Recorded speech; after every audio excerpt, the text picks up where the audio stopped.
નમસ્કાર, હું તો બોલીશમાં રોનક પટેલ આપનું સ્વાગત કરું છું. ભૂપેન્દ્ર પટેલ એટલે કે દાદા ફરી એકવાર રાજ્યના મુખ્યમંત્રી બનશે તે નિશ્ચિત થઈ ચૂક્યું છે. આજે એ ઔપચારિકતા પૂરી કરવામાં આવી. કમલમની અંદર ભારતીય જનતા પક્ષના તમામ ધારાસભ્યોની બેઠક મળી, એટલે કે ધારાસભ્યોના દળની બેઠક મળી અને સર્વાનુમતે ભૂપેન્દ્રભાઈ પટેલને મુખ્યમંત્રી તરીકે નક્કી કરાયા, એટલે કે ધારાસભ્ય દળના નેતા નક્કી કરાયા. રાજનાથસિંહ આવેલા, બાકીના બે પરિવેક્ષ પણ આવેલા અને ત્યારબાદ જે બેઠક થઈ તેમાં જાહેરાત થઈ.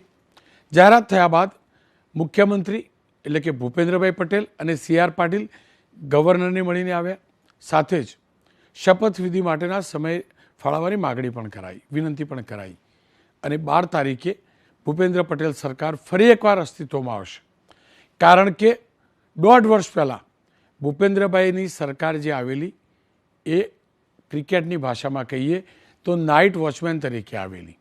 કારણ કે વિજયભાઈ રૂપાણી સરકાર બદલાઈ અને ભૂપેન્દ્રભાઈ પટેલને લાવાયા, પરંતુ પરિણામો પ્રચંડ આવ્યા છે. કદાચ જે કારણથી બદલાયા હતા, મુખ્યમંત્રી બદલાયા, નો રિપીટેશન કરાઈ, એ હવે લાગી રહ્યું છે કે એનું કારણ શું હતું. કારણ કે ક્યારે કોઈએ કલ્પ્યું નહોતું કે 182 બેઠકવાળી વિધાનસભાની અંદરથી ભારતીય જનતા પક્ષ 156 બેઠક લઈને આવે. કારણ કે ગુજરાતના ઇતિહાસમાં સૌથી વધુ બેઠક માધવસિંહભાઈ સોલંકીના સમયમાં 149 બેઠક હતી. ભારતીય જનતા પક્ષ 156 બેઠક સાથે લઈને આવી. 12 તારીખે ભૂપેન્દ્રભાઈ પટેલનું રાજતિલક થશે, એટલે કે ગુજરાત સરકારની ગાદી ફરી એકવાર એમને આપવામાં આવશે. હેલિપેડ ગ્રાઉન્ડ વિધાનસભા ભવનની પાછળનો આ ભાગ છે, ત્યાં જબરજસ્ત તૈયારીઓ ચાલી રહી છે. તો બીજી તરફ મંત્રીમંડળમાં કોને કોને સામેલ કરવા તે નક્કી કરવા માટે ભૂપેન્દ્ર પટેલ અને CR પાટીલ બંને દિલ્હી પહોંચી ચૂક્યા છે. મોટા મોટી આજે રાત્રે મંત્રીઓના નામ નક્કી પણ થશે. પરંતુ જ્યારે આટલો પ્રચંડ બહુમત મળતો હોય છે, 53% કરતાં વધુ મત મળ્યા છે, 80% કરતાં વધુ બેઠક મળી છે, એટલે કે 2/3 કરતાં પણ વધુ જનમત મળ્યો છે, વધુ બેઠકો મળી છે, ત્યારે સરકાર, શાસક પક્ષ અને ખાસ કરીને મુખ્યમંત્રી માટે પડકારો પણ વધી જતા હોય છે, કારણ કે અપેક્ષાઓ પણ વધતી હોય છે. મેં એવા 6 પડકાર તારવ્યા છે. દાદાની સામે કયા 6 પડકાર હશે તેની વાત કરી લઈએ. પહેલો પડકાર એ છે કે 156 ધારાસભ્યોમાંથી મર્યાદિત સંખ્યામાં મંત્રીઓની પસંદગી કરવાનો પડકાર. કારણ કે મંત્રીઓ 15% કરતાં આપણે વધુ નથી ખાતા ફાળવી શકતા. બીજો પડકાર છે મંત્રી નક્કી કર્યા બાદ તેમને કયા કયા ખાતાની ફાળવણી કરવી તેનો પડકાર. જો કે આ બંને પડકારમાં કેન્દ્રીય નેતૃત્વ ચોક્કસથી તેમને મદદ કરશે, પરંતુ હવે પછીનો જે પડકાર છે તે ખુદ ભૂપેન્દ્રભાઈએ તેને ઝેલવો પડશે. કારણ કે તેમની સાથે અનુભવી ધારાસભ્યો સાથે તાલમેલ કરવો ઘણો અઘરો પડશે. કારણ કે ભૂપેન્દ્રભાઈ પટેલની આ બીજી ટર્મ છે. પહેલી ટર્મમાં તેઓ મુખ્યમંત્રી બન્યા અને ફરી એકવાર બીજી ટર્મમાં જીત્યા અને ફરી એકવાર મુખ્યમંત્રી બન્યા છે. પરંતુ આ ટર્મની અંદર શંકર ચૌધરી, બળવંતસિંહ રાજપૂત, ઋષિકેશ પટેલ, રમણભાઈ વોરા, જગદીશ પંચાલ, કિરીટસિંહ રાણા, કાંતિ અમૃતિયા, કુંવરભાઈ બાવળિયા, જયેશ રાદડિયા, મુળુભાઈ બેરા, પબુભા માણેક, દેવાભાઈ માલમ, ભગવાનભાઈ બારડ, જેવી કાકડિયા, હીરા સોલંકી, પુરુષોત્તમ સોલંકી, જીતુભાઈ વાઘાણી, આવા અનેક ધારાસભ્યો છે જે 3 કરતાં પણ વધુ વાર ધારાસભ્ય બન્યા છે. અને સ્વાભાવિક જ મુખ્યમંત્રી ધારાસભ્યની તરીકે ગણીએ તો તેમના કરતાં જુનિયર છે, ત્યારે તેમની સાથે કેવી રીતે તાલમેલ કરવો એક મોટો પડકાર હશે. ચોથો પડકાર છે સંગઠનને સાથે રાખી બોર્ડ નિગમોમાં નિમણૂક કરવાની. તમામ લોકોએ, સંગઠનના તમામ લોકોએ રાત દિવસ મહેનત કરી છે. સંગઠનના એટલે કે ભારતીય જનતા પક્ષના પ્રદેશ અને જિલ્લાના સંગઠનના નેતાઓને પહેલાં ટિકિટની અપેક્ષા હતી. ટિકિટ 182 જ હતી. ટિકિટ કદાચ ન મળી ત્યારે સંગઠન સાથે જોડાયેલા એ લોકો, એ કાર્યકર્તાઓ, એ નેતાઓ અપેક્ષા રાખતા હોય કે તેમની બોર્ડ નિગમમાં નિયુક્તિ થાય. પરંતુ બોર્ડ નિગમની સંખ્યા પણ મર્યાદિત હોય છે. ચેરમેન અને ડિરેક્ટર એ પણ નિયુક્ત એક મર્યાદિત સંખ્યામાં હોય છે. ત્યારે જે વધુ કાર્યકર્તાઓ, વધુ નેતાઓવાળી આ પાર્ટી છે, તેમાંથી કોનો સમાવેશ કરવો જેનાથી નારાજગી ન થાય તે જોવું પણ એક મોટો પડકાર હશે. ત્યારબાદનો સૌથી મોટો પડકાર કેમ કે આ વખતનું સંકલ્પ પત્ર જે ભારતીય જનતા પક્ષે રજૂ કર્યું છે, એક તરફ આમ આદમી પાર્ટી તરફથી ગેરંટી કાર્ડ અપાતું હતું, કોંગ્રેસ પણ ગેરંટી કાર્ડ આપતી હતી, ત્યારે સંકલ્પ પત્રની અંદર અનેક જાહેરાતો કરી છે અને સ્વાભાવિક રીતે જ એ જાહેરાતો હરીફાઈમાં પણ થયેલી, કારણ કે જે પક્ષોની સામે ચૂંટણી લડવાની હતી, સામે જે પક્ષો આવેલા હતા, જે અત્યાર સુધી નહોતા થતા એ પ્રકારની ગેરંટીઓ આપીને ચૂંટણી લડતા હતા, ત્યારે સંકલ્પ પત્રોમાં અનેક જાહેરાતો, અનેક વચનો આપણી સરકાર ચલાવનારા શાસક પક્ષે પણ આપ્યા છે. એટલે એ જાહેરાતો 5 વર્ષમાં પૂરી કરવી પડશે, નહીંતર જનતા 5 વર્ષ જતાં વાર નથી લાગતી, તેનો પણ હિસાબ માગશે. એ પણ પડકાર. અને સૌથી મોટો પડકાર જે મેં આજ સુધી જોયો છે અને જેની અંદર ભાગ્યે જ કોઈ સરકાર સફળ થઈ છે, તો તે પડકાર છે બાબુ રાજ પર બ્રેક મારવાનો. કારણ કે સૌથી વધુ એન્ટી ઇન્કમ્પન્સી અથવા નારાજગી નાગરિકો જ નહીં, પક્ષના કાર્યકર્તાઓ અને નેતાઓમાં, ત્યાં સુધી કે મંત્રીઓમાં પણ ઊભી થતી હોય છે તો બાબુ રાજ ઉપર હોય છે. અને આ બધા અધિકારીઓ સરકારની સિસ્ટમને પણ સારી રીતે જાણતા હોય છે, કયા મંત્રી સાથે કેવી રીતે ટ્યુનિંગ રાખવું, કયા મંત્રીની વાતને કેવી રીતે કાપવી, કયો નિયમ બતાવીને કયું કામ ટાળવું, આ પણ જાણતા હોય છે. ત્યારે બાબુરાજ પર બ્રેક લગાવી ભૂપેન્દ્રભાઈ માટે તકલીફ હશે. કારણ કે નાઇટ વોચમેન જ્યારે બેટ્સમેન હોય છે ત્યારે બોલરો પણ થાકેલા હોય છે, કારણ કે દિવસ પૂરો થવાનો હોય છે અને થોડીક ઓવરો કાઢવાની હોય છે.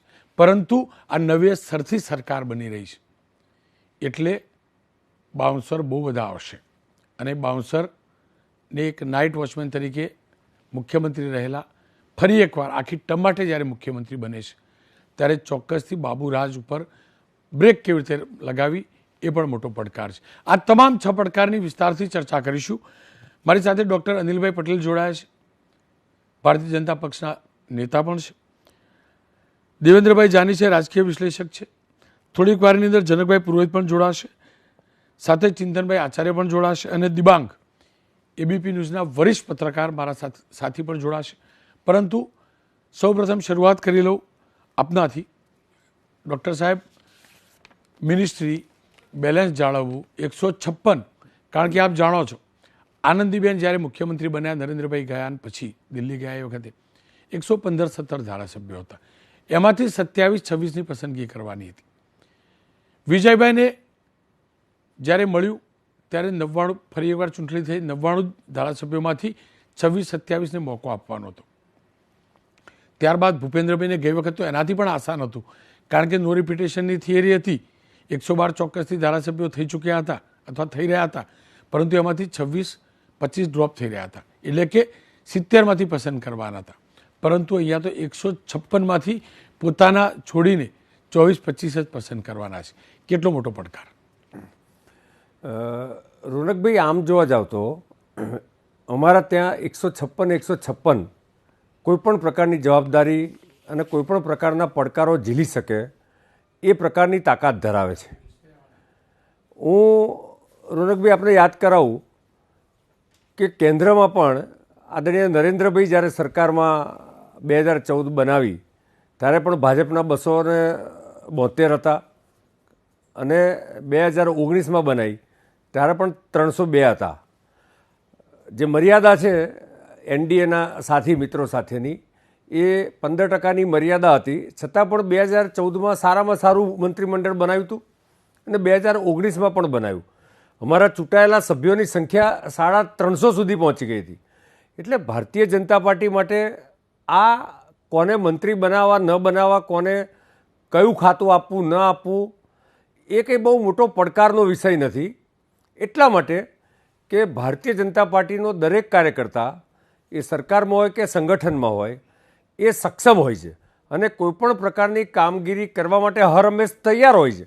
અને તમે જુઓ કે નરેન્દ્રભાઈ હતા ત્યારે ઘણા બધા લોકો મંત્રી હતા, એમાંના કેટલાક લોકો આનંદીબેનની સરકારમાં નહોતા.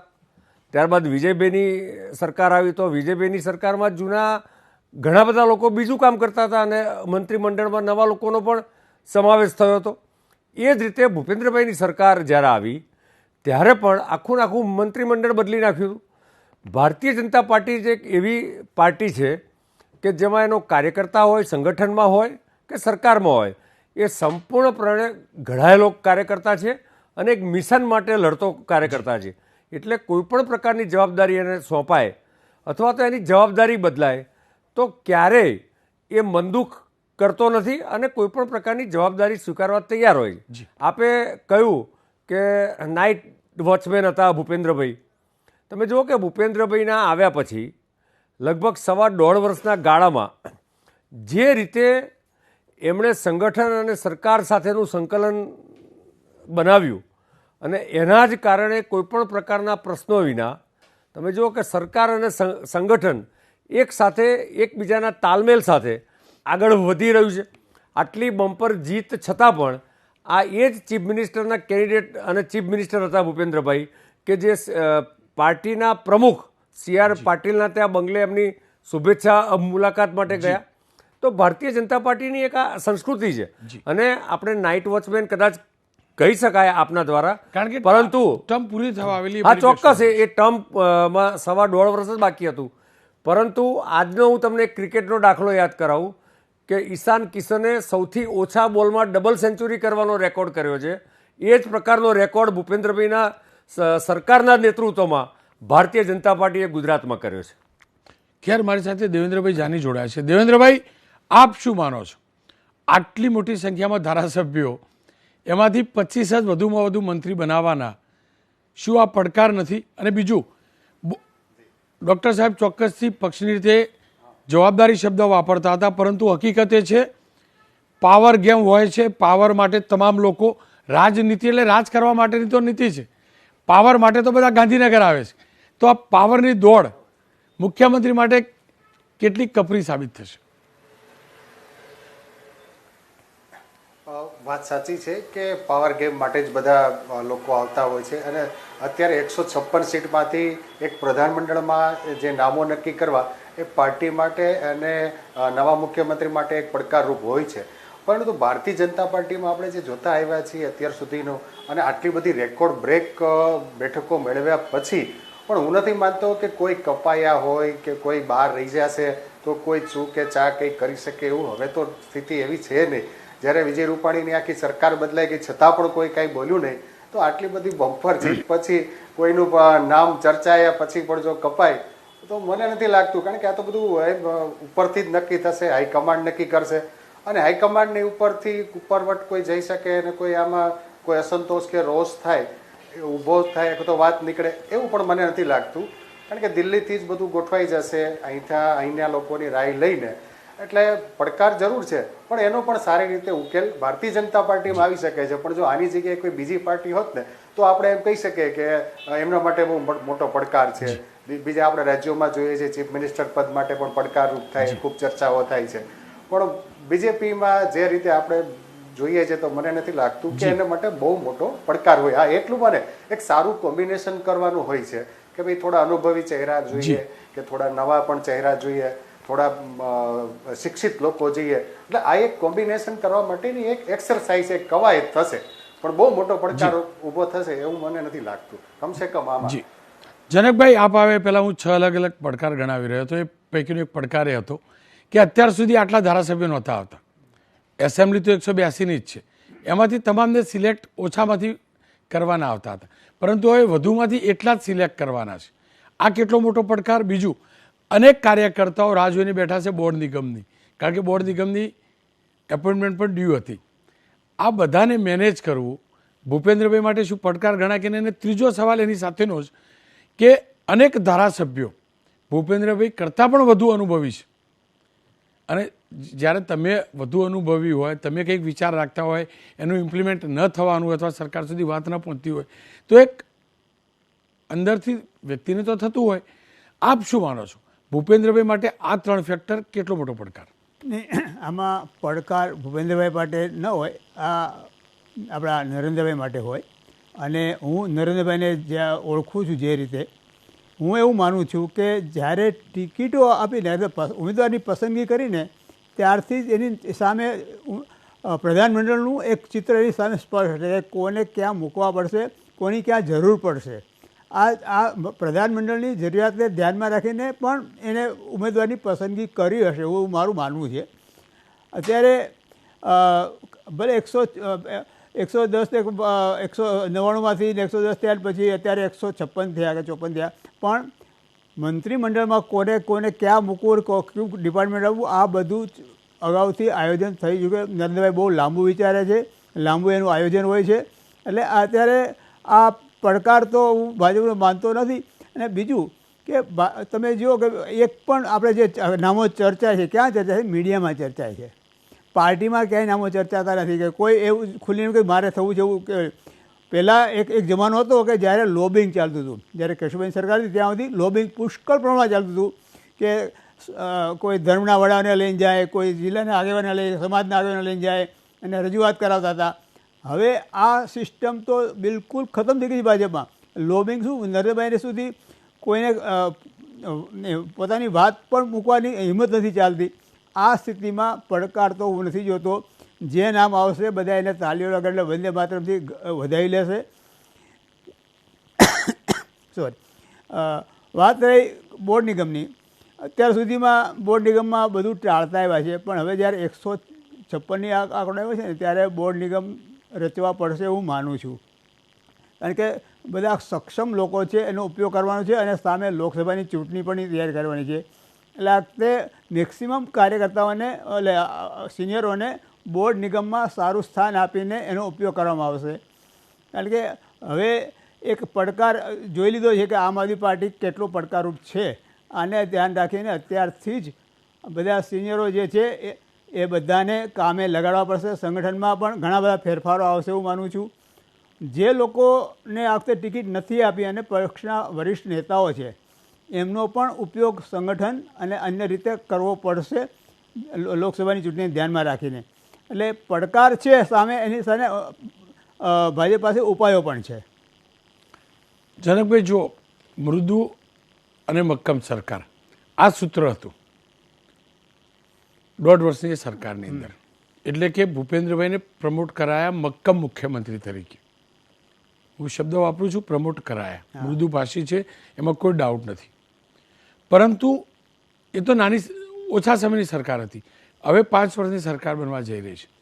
અનેક ધારાસભ્યો એવા છે કે જેમને લાંબો રાજકીય અનુભવ છે અને આ વખતે વચ્ચે 1 ટર્મ નહોતા, 2 ટર્મ નહોતા, ફરી એકવાર આવ્યા છે. એમને સાથે સંકલન કરવું કેટલું મુશ્કેલ હશે? ને એટલે એ બધાનો પાર્ટીમાં હું માનું છું કે બધાનો ઉપયોગ થશે. જે અનુભવી લોકો છે એમનો પણ ઉપયોગ થશે અને જે જ્ઞાતિ ફેક્ટર, વિસ્તાર, આ બધાને ધ્યાનમાં રાખીને એક બાજુ સિનિયરો પણ હશે અને સાથે બીજા યુવાનો પણ હશે. આ બંનેનું કોમ્બિનેશન આ મંત્રીમંડળમાં આપણને જોવા મળશે એવું મારું માનવું છે. જે રીતનું આયોજન હશે એ બંનેનો ઉપયોગ થાય પાર્ટીમાં. સંગઠન અને પાર્ટીને ધ્યાનમાં રાખીને અને પ્રજા વચ્ચે જે લોકોને જવાનું છે એને ધ્યાનમાં રાખીને પ્રધાનમંડળની રચના થશે.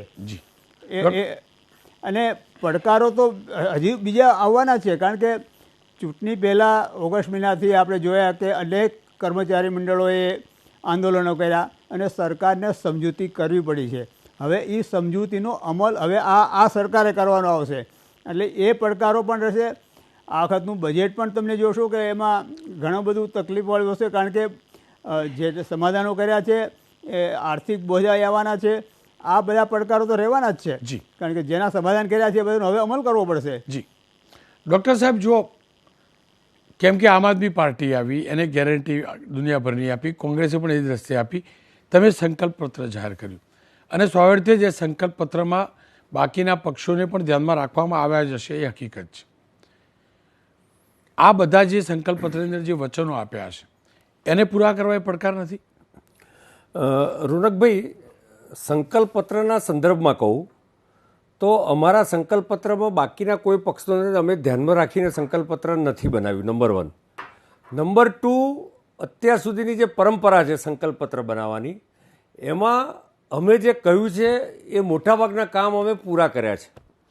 નંબર 3, અમે એ જ કહીએ છીએ કે જે અમે કરી શકીએ એમ છે. નંબર 4, આ સંકલ્પ પત્રમાં દાખલા તરીકે 1 ટ્રિલિયન ઇકોનોમી તરફ જવાની ગુજરાતની એક વાત છે કે દેશે જો 5 ટ્રિલિયન ઇકોનોમી તરફ જવું હોય તો ગુજરાતે 1 ટ્રિલિયન ઇકોનોમી બનવું પડે.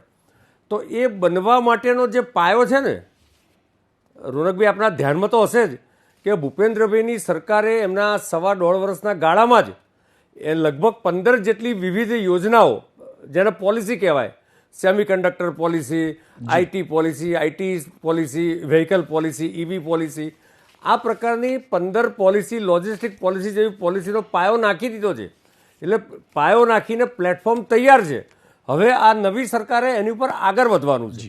અને અમે જ્યારે ડબલ એન્જિન સરકાર કહેતા હતા તો એમાં જે કેન્દ્રની જે યોજનાઓ છે એ યોજનાઓને વધારે ઇન્ટેન્સિફાઈ કરીને ગુજરાતમાં સંકલ્પ પત્રમાં અમે આગળ લઈ જઈશું.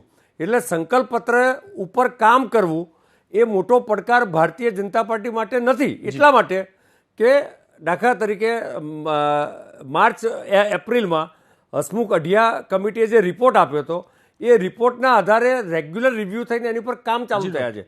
અનેક કામો થયા છે. જે સંકલ્પ પત્રમાં ઇન્ફ્રાસ્ટ્રક્ચર ડેવલપમેન્ટનું કામ હોય કે બ્લુ ઇકોનોમીની વાત હોય, ન્યૂ એજ ટેકનોલોજીની વાત હોય, આ બધી જ વસ્તુઓમાં કંઈક ને કંઈક પોલિસી બની છે. અગત્યની વસ્તુ એ છે ભાજપના 156 લોકો સક્ષમ છે. સાથે સાથે ભૂપેન્દ્રભાઈનું મંત્રીમંડળ નવું હતું. ઘણા બધા પહેલી વખત જ મંત્રી બન્યા હતા, એક બેના અપવાદ સિવાય. છતાં પણ ભારતીય જનતા પાર્ટી એક કુટુંબ છે અને એમાં પરંપરા એવી છે કે અનુભવી કોઈ મંત્રી ન હોય, જૂના સિનિયર, તો અનુભવીનું સલાહ, સૂચન, માર્ગદર્શન અને એમની મદદ પણ લેવાય છે. જે રીતે આંદોલનોની વાત જનકભાઈએ કરી તો એ બધા જ આંદોલનનું સોલ્યુશન ભૂપેન્દ્રભાઈની સરકાર લાવી છે. તો કુલ મળીને પાર્ટી એક ટીમ તરીકે કામ કરે છે. જનકભાઈ, આપ કંઈ કહેવા માંગતા આજ મુદ્દે? જે આજે સંકલ્પપત્રની વાત કરી, સંકલ્પપત્રમાં જે પણ કહેવામાં આવ્યું છે એ 5 વર્ષમાં પૂરું કરવાનું હોય છે. અને એમાં તબક્કા હશે કે કોઈક પ્રાયોરિટીમાં શું લેવું, કારણ કે લોકસભામાં લોકોને સામે દેખાય એવા કામો કેટલાક બતાવવા પડશે. એટલે સંકલ્પમાં એવા જે કામો હશે એને પ્રાધાન્ય આપશે. બાકીના કામો 5 વર્ષ દરમિયાન પૂરા કરવાના હશે. એટલે એ બાકીના તબક્કાવાર છે. પણ જે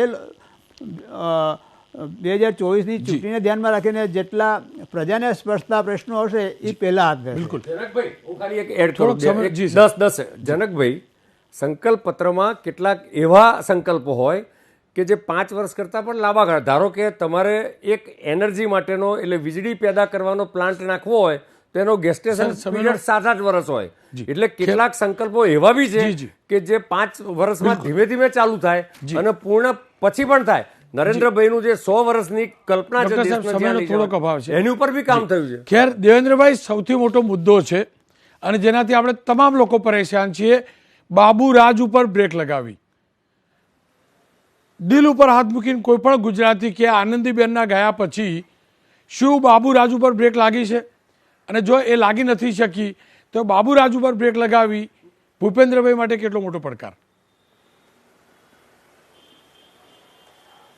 રોનકભાઈ, વાત સાચી છે કે એ સૌથી મોટા આજે લોકોની સૌથી મોટી કોઈ સમસ્યા હોય તો સરકારી કચેરીઓમાં જતા હોય છે તો ત્યાં આ ઉચ્ચ અધિકારીઓ કે તમે કહ્યું જેમ બાબુરાજનો સૌથી મોટી સમસ્યા હોય છે. કોઈ સાંભળતું જ નથી હોતું કે ભાઈ નાના માણસ કોઈ અરજદાર હોય તો એમને કેટલો સમય સુધી ધક્કા ખાવા પડે છતાં એમના પ્રશ્નો ઉકેલાતા નથી. અને આવું સતત જોતા એવા છે. છેલ્લે 1.5 વર્ષમાંની વાત કરો તો પણ ભૂપેન્દ્રભાઈ પટેલની સરકારમાં પણ આવું જ બન્યું છે. અને એ માનો કે કદાચ શાસક પક્ષ લોકો કદાચ નહીં સ્વીકારે, પણ એ વાત સાચી છે કે લોકોને ધક્કા ખૂબ ખાવા પડ્યા છે અને બાબુરાજ તો રહેતું જ છે અને એ સૌથી મોટી સમસ્યા છે. પણ હવે જ્યારે ભૂપેન્દ્રભાઈને હવે આ નવા મુખ્યમંત્રી તરીકે એમને પાર્ટી તરફથી જાહેરાત થઈ છે તો હવે એમને ખુરશીનો કોઈ પ્રશ્ન નથી. એટલે મને એવું લાગે છે કે હવે આગામી દિવસોમાં થોડા કંઈક કડક નિર્ણયો લેવા પણ આગળ વધશે આ સરકાર. કારણ કે શરૂઆતના દિવસોમાં જ્યારે 1.5 વર્ષ કે 1.25 વર્ષના સમયગાળામાં એમને કેટલીક મજબૂરીથી કેટલાક નિર્ણયો કડક નહોતા લઈ શક્યા, કારણ કે ચૂંટણી માથે હતી, કેટલાક આંદોલનો પણ માથે હતા, એટલે સમાધાનના પ્રયાસો વધારે કરવા પડ્યા હતા. પણ હવે મને એવું લાગે છે કે બાબુરાજ જેવા પ્રશ્નો જે લોકોને સીધા સ્પર્શતા પ્રશ્નો છે, મોંઘવારીનો પ્રશ્ન છે કે અધિકારીઓને લઈને જે લોકો પીડાય છે એના ઉપર હવે કડક કદાચ નિર્ણયો લેવા આ સરકાર હવે આગળ વધશે અને થવું જ જોઈએ. લોકોએ આટલો બધો ભરોસો મૂકીને 156 સીટ આપી છે અને ભરોસાની સરકારને લઈને જયારે આ લોકો ભાજપ છે એ વચ્ચે ગયું છે લોકોની વચ્ચે, તો હવે એમણે પણ લોકોનો ભરોસો જીતવા માટે પણ કંઈક બાબુરાજને કંટ્રોલમાં આવે એવા નિર્ણયો લેવા પડશે. જનકભાઈ, આપ શું માનો છો? આ દેવેન્દ્રભાઈ સાથે હું 100% સમજતા હોઉં છું. કારણ કે અત્યારે સૌથી મોટો જે પ્રશ્ન છે એ લોકો માટે એ આ બાબુરાજ એને કહ્યું છે કે ને ભ્રષ્ટાચાર, હું તો કહું છું ખબર નહીં છે, આપણે એમ કહીએ ભ્રષ્ટાચાર મુક્ત સરકાર, ભલે કોઈ મંત્રીઓ પર તમે સીધો આક્ષેપ કરી શકો એવા કિસ્સા જાહેર નથી થતા, પણ ગ્રામ પંચાયતથી લઈને સ્ટેટ સુધીનું કોઈ પણ કામ, એટલે એ ખોટા પહેલાં એવું હતું કે ખોટા કામ કરવા માટે પૈસા આપવા પડતા, હવે પોતાના સાચા કામ, એક ખાલી જન્મ તારીખનો દાખલો લેવા માટે પણ પૈસા આપવા પડે, ત્યાં સુધીનો વ્યાપક ભ્રષ્ટાચાર ચાલ્યો છે. થોડા ઘણા પકડાય છે એ તો એ બહુ મામૂલી છે, બાકી તો કોઈ પણ વ્યક્તિ કોઈ પણ વસ્તુમાં પગ મૂકે એટલે એને ત્યાં દાન દક્ષિણા આપ્યા વિના એનું કામ થતું રહે, એનું કાગળ હાથ ધરાતો નથી. આ વાસ્તવિકતા છે. અમે તો કલેક્ટર ઓફિસમાં જોઈએ છીએ કે ત્યાં લોકો એક બાજુ લાઇનમાં ઊભા હોય છે અને એક બાજુ એજન્ટો અંદર જઈને બધા કામ પતાવતા હોય છે. એજન્ટ પ્રથા આજે બહુ મોટા પાયે ફાલીફૂલી છે. એ તાલુકા પંચાયત હોય, જિલ્લા પંચાયત હોય કે કલેક્ટર ઓફિસ હોય, દરેક જગ્યાએ એજન્ટો અત્યારે કામ કરે છે. આ વાસ્તવિકતા છે અને એના માટે સરકારે કડકાઈથી પગલાં લેવા પડશે, નહીં તો આ લોકોને જે સૌથી મોટો સ્પર્શતો પ્રશ્ન છે એ ભ્રષ્ટાચારો છે. ખેડૂતોને વીજળીના કનેક્શન આપે છે, પણ લાઇનમેનને જો તમે મહિને 500 રૂપિયા 200 રૂપિયા ના આપો તો તમારું કનેક્શન ચાલે નહીં, અને ટેકનિકલ ખામીના કારણે 15 દિવસ એટલે બંધ રાખે, જ્યારે જરૂરિયાત હોય ત્યારે બંધ રહે. એટલે ઓલા કશું કહેલા વિના લાઇનમેનને 500 રૂપિયા દર મહિને આપી દેતા હોય છે કે નહીં તો આ બંધ કરી દેશે, એટલે ટેકનિકલ ખામી કરી નાખશે અને પાણી નાનું રહેશે, પાક સુકાઈ જશે. આ નરી વાસ્તવિકતા છે. અમે ઠેર ઠેર સાંભળ્યું છે, જોયું છે. એટલે સરકારનો માટે મોટો પડકાર છે ને આ જે સરકારી તંત્રમાં જે વ્યાપક ભ્રષ્ટાચારનો સડો છે ને એ સડો કેમ દૂર કરવો એ મોટો પ્રશ્ન છે. ખેર, આ હકીકત છે અને આ સવાલ છે જ, કારણ કે આનંદીબેન જબરજસ્ત એડમિનિસ્ટ્રેટર હતા. હું જાણું છું, અનેક સિનિયર અધિકારીઓ કહેતા હતા કે આનંદીબેનની ચેમ્બરમાં જતા શિયાળામાં પણ પરસેવો છૂટી જતો હતો. ત્યારબાદ મંત્રીઓ હોય કે મુખ્યમંત્રી, આ માનવું પડશે કે અધિકારીઓને ડર નથી. અધિકારી એમ કહેતા થઈ ગયા છે કે વધુમાં વધુ અમારી ટ્રાન્સફર થશે, એનાથી વધુ શું થશે? અને ઘણીવાર તો મંત્રીઓ ટ્રાન્સફર પણ નથી કરાવી શકતા. બસ સૌથી મોટો જો કોઈ પડકાર હોય તો બાબુરાજથી ગુજરાતને બચાવવાનો. દાદા એકવાર ચૂંટણી પ્રચારમાં જ કહી ચૂક્યા છે કે એમનેમ દાદા એટલે વડીલ, પણ જ્યાં દાદાગીરી કરવી પડે ને ત્યાં દાદાગીરી કરી અને આ પ્રકારની બધીને દૂર કરીશ.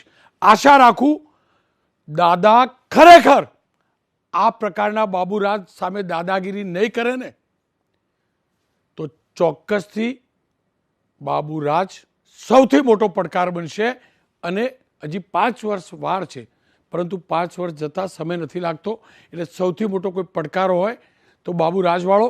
એક વિરામ લઈશ, વિરામ બાદ મારા સહયોગી દિબાંગ આ ચર્ચામાં જોડાશે.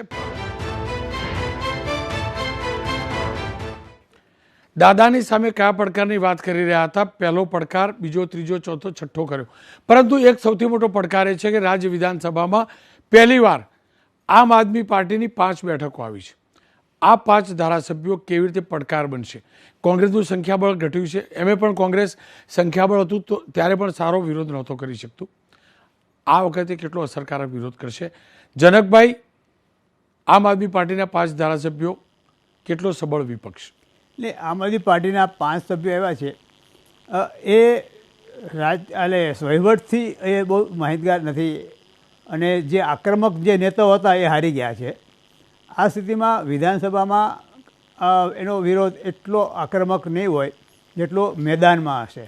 મેદાનમાં બધા નેતાઓ જોડાશે, પણ જ્યારે વિધાનસભા સત્ર હશે ત્યારે એ સત્રની અંદર જે આમ આદમી પાર્ટીના 5 સભ્યો ચૂંટાયા છે એનો જે કોંગ્રેસમાં આપણે જે અનુભવ છે એ એટલો હું આક્રમક જોતો નથી. હા, રજૂઆતો કરશે એટલે એની કેટલી તક મળે છે એના પર આધાર છે, કારણ કે આમાં તો પ્રોરેટા મુજબ એને બોલવાની તક મળવાની છે. ત્યારે પ્રોરેટામાં 5 સભ્યોને માત્ર 1, 2, 3 મિનિટ મળવાનું મળે. એમાં કોણ બોલશે, કોણ નહીં બોલે અને કેટલું બોલશે, બોલવામાં કાંઈ એવો ઉચ્ચારણ કરશે તો ભાઈ એટલે સામે વિરોધ થશે. એટલે એને બોલવાની જાજી તક મળવાની નથી, કારણ કે 5 સભ્યો છે એને પ્રોરેટા મુજબ એને સમય પણ ઓછો મળવાનો છે. કોંગ્રેસમાં પણ અત્યારે 17 સભ્યો છે. અર્જુન મોઢવાડિયા તો વિરોધ પક્ષના નેતા બનવાની પણ અનિચ્છા દર્શાવી દીધી છે. આ સ્થિતિમાં કોંગ્રેસને પણ ઓછો સમય મળશે, પ્રોરેટા મુજબ બધાનો સમય જે પહેલાં મળતો હતો એના કરતાં અડધો સમય મળવાનો છે. એટલે જે સમય છે એને ઓછું મળશે. એ દરમિયાન એને જે કંઈ બોલશે એમાં આક્રમકતા હશે તો એવા અમુક શબ્દો પાછા ખેંચવા થશે. એટલે ભાજપ માટે આ વખતે સ્થિતિ એ છે કે વિરોધ પક્ષને માટે એટલું બોલવાનું રહેશે જ નહીં. એ લોકશાહી માટે સારું પણ નથી, પણ વિરોધ પક્ષ પૂરતો એ દેખાવ કરી શકશે નહીં વિધાનસભામાં. આ 156 જ્યારે ચૂંટાય છે ત્યારે, અને કોંગ્રેસના 17 છે, આ બધા પાર્ટી છે, એટલે એને સમય બહુ વિધાનસભામાં ઓછો મળશે. હા, આમ આદમી પાર્ટી પ્રજા વચ્ચે આંદોલનો કરશે એ અલગ વસ્તુ છે, પણ વિરોધ પક્ષ તરીકે પણ વિધાનસભા સત્રમાં એનો એટલો વિરોધ જોવા નહીં મળે. ડૉક્ટર સાહેબ, 5 તો 5, પણ ઝાડુવાળા લઈને આવ્યા તો ખરા જ. શું વિપક્ષમાં જ રહેવા દેશો? કોંગ્રેસવાળા લઈ લેતા હતા એમ લઈ લેશો? મને એવું લાગે છે કે 156 સભ્યોની બહુમતી કદાચ ગુજરાતના ઇતિહાસમાં સૌથી મજબૂત બહુમતી છે. અને ભારતીય જનતા પાર્ટી જે રીતે સરકારમાં હોય કે વિપક્ષમાં હોય એ હંમેશા રચનાત્મક ભૂમિકાથી કામ કરતી હોય છે. આમ આદમીના 5ની સાથે બીજા 3 અપક્ષો પણ છે, અને એમાં ઘણા બધા જમીન સાથે જોડાયેલા અને વર્ષોથી રાજનીતિમાં કામ કરતા લોકો પણ છે. પરંતુ વિપક્ષમાં કોંગ્રેસના 17 મિત્રો હોય કે 5 હોય કે 3 હોય, આ બધા જ લોકોએ હંમેશા જનતાના પ્રશ્નો રચનાત્મક રીતે ઉઠાવવાના હોય છે. અને જ્યારે તમે રચનાત્મક ભૂમિકાઓ ભજવતા નથી, નકારાત્મક ભૂમિકાઓ વિપક્ષની ભજવો છો, ત્યારે શું પરિણામ આવે છે આપણે આ વખતની ચૂંટણીમાં પણ જોયું છે. અને દરેક વખતની 27 વર્ષથી કોંગ્રેસને બહાર રહેવાનું કારણ નકારાત્મક ભૂમિકા જે છે કોંગ્રેસની, એ વિધાનસભાના ફ્લોર હોય કે જનતાના દરબારમાં હોય. બીજું, જે નવા મિત્રો જીત્યા છે આમ આદમી પાર્ટીના, એમાં એ લોકોને વિધાનસભાની નિયમાવલીના આ બધી વસ્તુનો બી કદાચ કોચિંગ થતું હોય છે ત્યાં આગળ, ટ્રેનિંગ, પણ એનો પણ કદાચ માહિતી ન હોય તો પણ એમને નાની મોટી મુશ્કેલી પડવાની છે. પણ ચૂંટાયેલો સભ્ય કોઈપણ પાર્ટીનો હોય કે અપક્ષ હોય, એણે જનતાના પ્રશ્નો સરકારના દરબારમાં રચનાત્મક રીતે રજૂ કરવા જોઈએ, નિયમોનો અભ્યાસ કરીને રજૂ કરવો જોઈએ, અને કાયદા કાનૂનનો અભ્યાસ કરીને પ્રોપર રીતે એની રજૂઆત કરવી જોઈએ, ટેકનિકલી, લોજિકલી અને લીગલી. આ 3 રીતે કોઈપણ ચૂંટાયેલા પ્રતિનિધિ, પછી વિપક્ષમાં હોય કે સરકારમાં હોય, આ પદ્ધતિસરની જો રજૂઆતો હોય, કોઈ તમે 5 ના હોય, ખાલી એકલા હોય તો બી તમને પરિણામ મળે, અને તમે 500 હોય તોય તમને પરિણામ ના મળે. સિવાય કે તમે ટેકનિકલ, લોજિકલ અને લીગલ વિષય તમે રજૂ કરો. અભ્યાસપૂર્ણ સ્વભાવ તમારો આવવો જોઈએ. ચૂંટાયેલા પ્રતિનિધિએ તો સૌથી વધુ અભ્યાસ કરવાનો હોય છે, અને જનતા સાથે જોડાણ બી રાખવાનું હોય છે. પરંતુ આમ આદમી પાર્ટી દિલ્હીમાં મેં જોઈ છે, આ બધા મિત્રોનો મને સીધો અનુભવ નથી, પણ દિલ્હીમાં જે રીતે એમનું બિહેવિયર છે, જે રીતે શ્રીમાન કેજરીવાલની કામગીરી આપણે જોઈ રહ્યા છે, એના આધારે જો એ રસ્તે ચાલશે તો મને લાગે છે કે એમને પડકારો, એમની જનતા જ એમના માટે પડકાર થઈ જશે. ખેર, એ પણ હકીકત છે કે અરવિંદ કેજરીવાલે મને જ ચિઠ્ઠી લખીને આપેલી, અને તેમાં એવું લખેલું, પોતાની કેટલી બેઠક આવશે એવું નહીં કહેલું, પરંતુ લખેલું કે કોંગ્રેસની 5થી ઓછી બેઠક આવશે, જે ખોટું સાબિત થયું છે. હું મતગણતરીના દિવસનો ઉલ્લેખ કરવાનું ભૂલી ગયો હતો, પણ ખોટું થયું છે. એ ચોક્કસ થયું કે એમના પક્ષની 5 બેઠક આવી. કેવો વિરોધ કરશે, શું કરશે, ચોક્કસથી બહુ રસપ્રદ હશે. પરંતુ આ જ મુદ્દે આખી ચૂંટણીને રાષ્ટ્રીય લેવલે અનેક પત્રકારોએ મૂલવી. મારા વરિષ્ઠ સહયોગી દિબાંગ સાથે મેં આ મુદ્દે વાત કરી છે. જોઈ લઈએ दिबांग शू मत है। दिबांग नमस्कार, आपका स्वागत है। देखिए, गुजरात के इतिहास में कभी भी इतना जनमत किसी भी पार्टी को नहीं मिला है। सरकार का गठन होने जा रहा है, लेकिन इतने बड़े जनमत, इतनी ज्यादा असेंबली में विधायकों के साथ जब कोई पार्टी सरकार बनाती है, तो आपका तजुर्बा क्या कहता है? उस सरकार के लिए कौन सी चुनौतियां हो सकती है? देखिए, बहुत बड़ी चुनौती होगी। और जहां तक जीत का सवाल है, तो खुद प्रधानमंत्री मोदी बोल चुके हैं कि ये रिकॉर्ड टूटने का भी रिकॉर्ड टूट गया, और ये बात सही भी है। तो जब आप इतनी बड़ी जीत हासिल करते हैं, तब आप, इसका मतलब ये है कि बहुत सारे लोगों को जोड़ते हैं।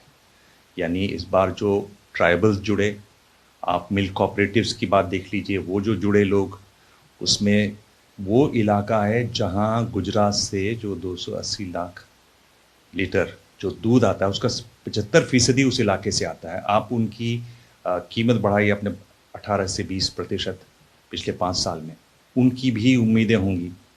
तो जब आप बड़ा जीतते हैं तो एक तो रिस्पॉन्सिबिलिटी, जिम्मेदारी आती है, दूसरी जो बहुत महत्वपूर्ण बात है कि आपसे उम्मीदें बहुत ज़्यादा बढ़ जाती हैं।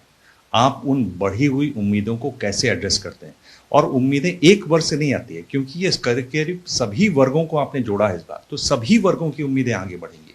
कैसे आप वो कर पाते हैं, ये मेरे ख्याल से बहुत बड़ी चुनौती होने वाली है। यानी चुनाव जीतना मेरे ख्याल से अब ये तो पहला कदम एक तरीके से है। असली चीज़ है उन उम्मीदों को किस तरह से आप पूरा करते हैं, उनकी जो मांगे हैं उस पर आप कितना पूरा कर पाते हैं। और मैंने अक्सर देखा है कि ये बड़ा मुश्किल हो जाता है, जो भी सरकार होती है उनको इस तरह की उम्मीदों को पूरा करना। देखिए, भूपेंद्र भाई दूसरी बार चुनाव जीते, दूसरी बार विधायक बने और दूसरी बार सीएम बनने जा रहे हैं, लेकिन उसी असेंबली में उनकी पार्टी के कई तजुर्बेदार विधायक भी हैं। आपका आकलन क्या है, मुख्यमंत्री से भी ज्यादा तजुर्बे वाले ज्यादा विधायक होना किसी भी मुख्यमंत्री के लिए चुनौती रूप साबित हो सकता है, और हो सकता है तो कैसे, नहीं हो सकता है तो कैसे? मेरे ख्याल से उनके लिए भी भूपेंद्र पटेल के लिए आसान नहीं होंगे ये 5 साल। और मुझे लगता है कि जिस तरह से ये सरकार चल रही है करीब करीब उसी तरीके से चलेगी। यानी एक तरीके से सरकार में बहुत दखल रहेगा, बहुत इंटरेस्ट लेगी। दिल्ली के नेता बहुत इंटरेस्ट लेंगे, और गुजरात के बड़े नेता हैं दिल्ली में, आप जानते हैं, उनका बहुत ही रुचि रहेगी यहाँ पर सरकार को चलाने में, देख रेख करने में। तो मुख्यमंत्री जी के लिए वो एक तरीके से एक चुनौती रहेगी, एक जिम्मेदारी रहेगी, एक वहाँ जवाबदेही भी आप कह सकते हैं, अगर आप पॉजिटिवली लेना चाहें इसको, तो एक जवाबदेही भी रहेगी। और वो जवाबदेही जनता के प्रति रहेगी, वो जवाबदेही दिल्ली के नेताओं के प्रति रहेगी। क्योंकि ये एक समझने वाली बात है कि अगर आप ऐसे नेता हैं, और मैं यहाँ पर कांग्रेस के कई मुख्यमंत्रियों से जो बातचीत हुई है उनसे मैं अक्सर ये पूछता था कि आप गांधी परिवार को इतना क्यों लाते रहते हैं, तो उनका एक ही जवाब होता था कि गांधी परिवार का नाम लेकर हम चुनाव जीतते हैं, ये हमारे लिए चुनाव प्रचार करते हैं तो हम चुनाव जीत जाते हैं। ये मैं उन दिनों की बात कर रहा हूँ जब गांधी परिवार वाकई में चुनाव जिताया करता था। करीब करीब वही स्थिति अगर आप देखना चाहें तो इस समय डेवलप हो रही है, जिसमें प्रधानमंत्री मोदी आते हैं, गृह मंत्री अमित शाह आते हैं, तो एक तरीके से इतनी बड़ी जीत दिलवा पाते हैं। तो ऐसे राज्य में मुख्यमंत्री के लिए बहुत सावधानी से, बहुत जिम्मेदारी से और बहुत जवाबदेही से काम करने का समय है। देखिए, गुजरात में अब विपक्ष 2 हो चुके हैं। कांग्रेस संख्या बल आप जानते हैं, आम आदमी पार्टी पहली बार 5 सीटों के साथ विपक्ष में गुजरात में बैठेगी। विपक्षी पार्टी का दर्जा तो नहीं होगा, लेकिन उनके 5 विधायक होंगे। आपका तजुर्बा क्या कहता है, आम आदमी पार्टी के जो विधायक हैं वो सरकार चलाने के लिए, असेंबली चलाने में बीजेपी के लिए कितना बड़ा पड़कार हो सकता है? क्योंकि अब तक कांग्रेस विपक्ष में होता था, पहली बार विपक्षी विधायक आम आदमी पार्टी के भी होंगे।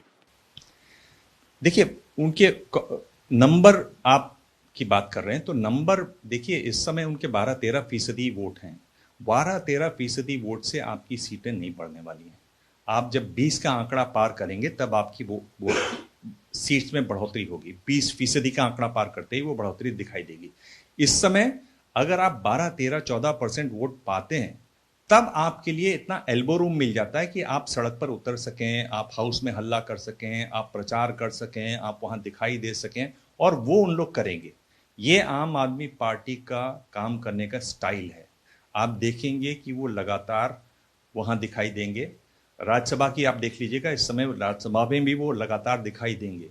तो एक सक्रिय विपक्ष, जो जिसको आप अगर आप क्रिटिकल होना चाहें तो आप कह सकते हैं कि ओवर एक्टिव विपक्ष, वो भूमिका में दिखाई देंगे। ओवर एक्टिव विपक्ष, सक्रिय विपक्ष ऐसी स्थिति में जहां एंटी इनकम्बेंसी हो, जहां इतने साल से सरकार रह रही हो, जहां एक जनरेशन हो जिसने पिछला कुछ देखा ही नहीं है, वहां युवाओं में खासतौर पर आप कैसे अपनी जगह बना पाएंगे, वो बड़ी चुनौती है। એમાં કોઈ બેમત નથી, આ ડબલ એન્જિનની સરકાર છે। અને જ્યારે બે એન્જિન હોય છે ત્યારે ગમે એટલી મુસીબત હોય, ગતિને ક્યારેય તકલીફ પડતી નથી. ગતિ ચોક્કસથી એની એ રહેશે અથવા વધશે, પરંતુ સૌથી મોટો પડકાર જે મેં પહેલાં કહ્યો હતો તે બાબુગીરીનો ચોક્કસ છે. એ વાતમાં કોઈ બેમત નથી કે 80%થી વધુ વિસ્તારોની જનતાએ, મતદાતાઓએ ભાજપને આશીર્વાદ આપ્યા છે. નરેન્દ્રભાઈનો ચહેરો, અમિતભાઈ શાહની રણનીતિ અને CR પાટીલની પ્રચંડ સંગઠનની જે ક્ષમતા અને શક્તિ છે તેને આશીર્વાદ મળ્યા છે. અને એટલે જ જનમત મળ્યો છે. પાતળી બહુમતીથી નહીં, 2/3 બહુમતીથી, એનાથી મોટી બહુમતીથી જીત્યા છે. એટલે કે ગુજરાતની જનતાનો વિશ્વાસ, ભાજપ જે કહેતું હતું ને ભરોસાની સરકાર, એ ભરોસો ભાજપ ઉપર છે. પરંતુ ભાજપની સરકારની હવે જવાબદારી છે, ભૂપેન્દ્રભાઈ પટેલની સરકારની જવાબદારી છે જનતાએ મૂકેલા આ ભરોસાને સાકાર કરે. કારણ કે વિપક્ષની વાતો ઉપર ભરોસો નહોતો, વિપક્ષના ઉમેદવારો ઉપર ભરોસો નહોતો, ભાજપના ઉમેદવારો ઉપર ભરોસો હતો, નરેન્દ્રભાઈના ચહેરા ઉપર ભરોસો હતો. એટલે આ પરિણામ આવ્યું છે. પરંતુ એ પણ હકીકત છે કે આપણા રાજ્યની અંદર બાબુ રાજથી નાગરિકો જ નહીં, નેતાઓ પણ પરેશાન છે. આનંદીબેન પટેલની સરકાર વખતે જબરજસ્ત બ્રેક હતી, એ પણ હકીકત છે. પરંતુ બાબુશાહી હર હંમેશથી તમામ લોકો પરેશાન છે.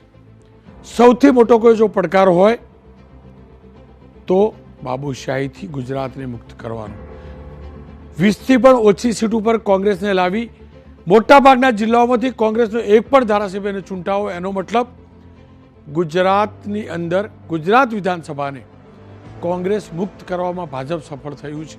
હવે આશા રાખીએ કે ભૂપેન્દ્રભાઈની સરકાર મક્કમતા સાથે ગુજરાતના મતદાતાઓ, મારા ગુજરાતના નાગરિકોને આ બાબુ રાજથી મુક્તિ અપાવે.